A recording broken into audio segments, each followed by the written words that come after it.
Mike Dell's World number 302 for March 2nd, 2018. And today I want to talk about tobacco and my history with said plant.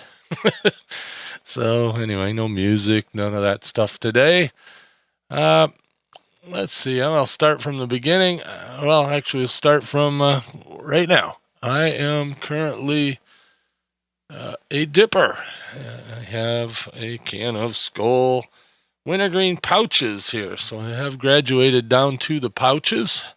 And as of next Tuesday, I forget what the date is, but on Tuesday, I go in for a good cleaning dental procedure. That actually part 3 of 4 visits to do some major dental cleaning. And I figured that was a great opportunity to quit the tobacco altogether. Now, this may sound a little weird, but I sort of blame the United States Air Force for my addiction to tobacco. I guess it's not exactly true, because I started dabbling with cigarettes and chewing tobacco back probably when I was 15. But, never really got addicted to it, and never really, didn't do it too much, just every once in a while and all that. But when I got into the military, this was the early 80s, in basic training, those who smoked got better breaks. So a lot of people simply started smoking so that they'd get the better breaks. And of course, I was one of them. So, how that usually worked is, while you were in basic training, you marched in formation everywhere. If we were going to the hospital to have doctor's appointments and shots and whatnot, physical, whatever, as a group of 50 of us, in the Air Force it's called a flight, the entire flight of 50 guys would march to the hospital in formation with, some guy in a funny hat yelling at us. That's how the military worked. But what was interesting about it is when we would get a break, and every so often we would get, quote unquote, a break. And so we'd be standing there in formation, and the instructor would say at ease, which didn't mean get up and walk away. It meant stand there in formation, but you didn't have to stand at attention or parade rest or anything. You just kind of stood there. And those who smoked could fall out or leave the formation and go back to the smoking area, which back in the early 80s was usually a butt can. That's what we called it. It was a red can where you put your cigarette butts.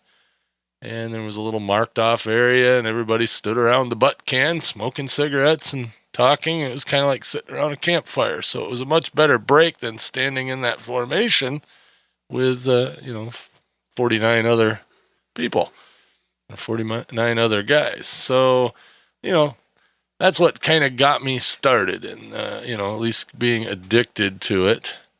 Now, I'm not going to blame them completely just because, I could have stopped anytime I wanted to, but I didn't want to.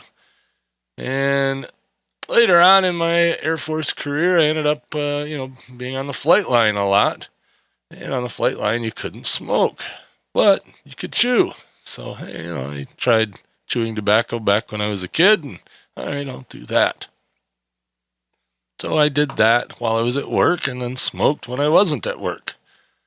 And then for a while I quit smoking altogether and just chewed. And then for a while I quit chewing and started smoking. And I've never really been completely off the tobacco. Or off the nicotine. And so this is going to be something new. And, knock on wood, I haven't done any permanent damage, or at least not major damage. So it's time to buck up and just get rid of the whole nicotine addiction altogether. So my plan is, after this dental appointment on Tuesday, I'm just not going to do it anymore.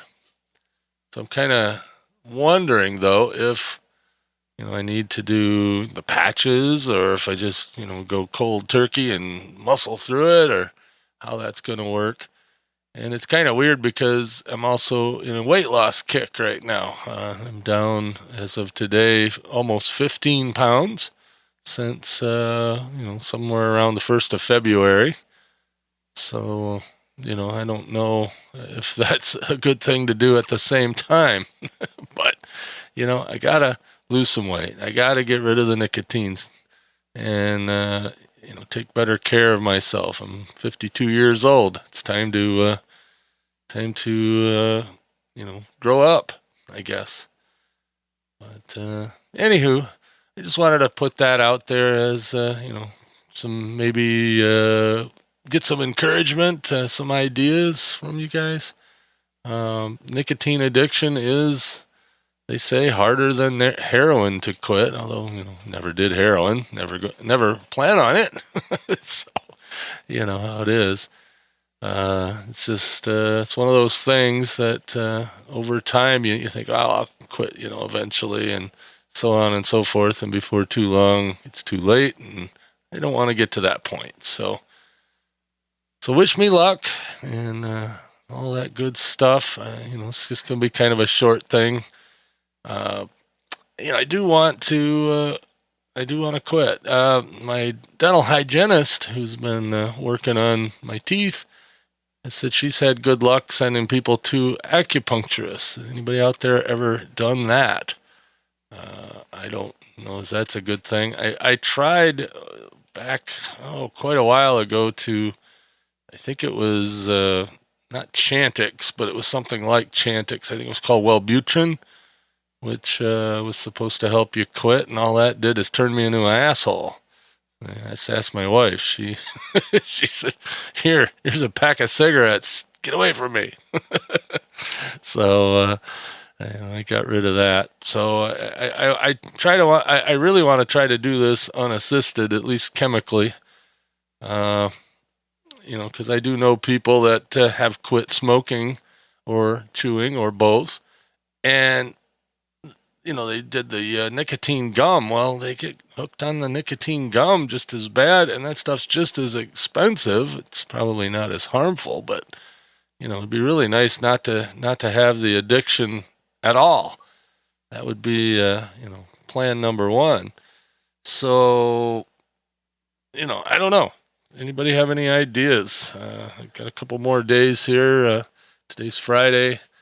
Be Tuesday is my planned quit date, and for a kind of a practical reason, they're doing all this dental root cleaning, scaling, whatever they call it, to get everything all cleaned up and looking good, and they're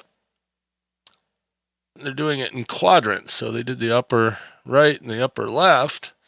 And then this next one is the lower left, which happens to be where I put my tobacco.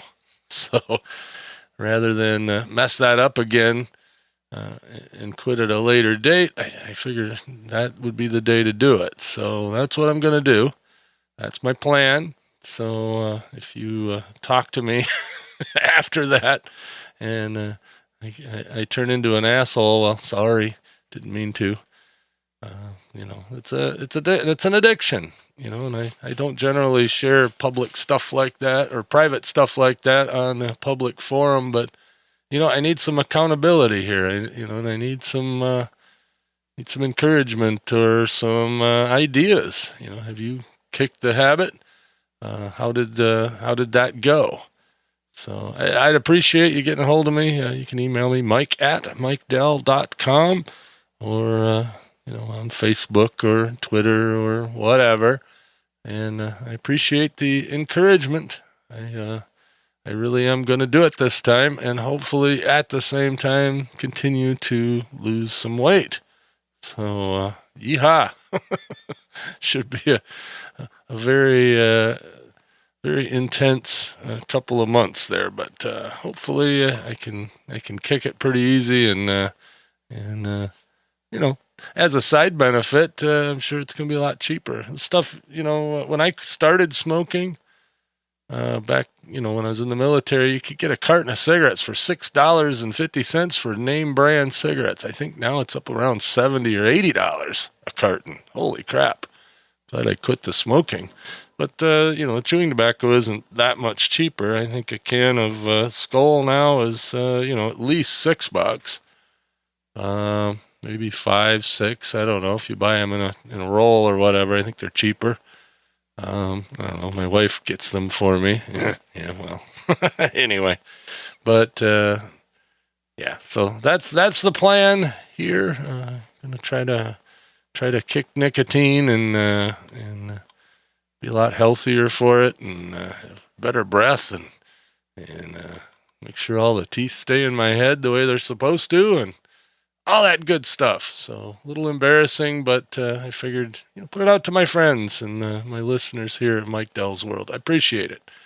Catch me later.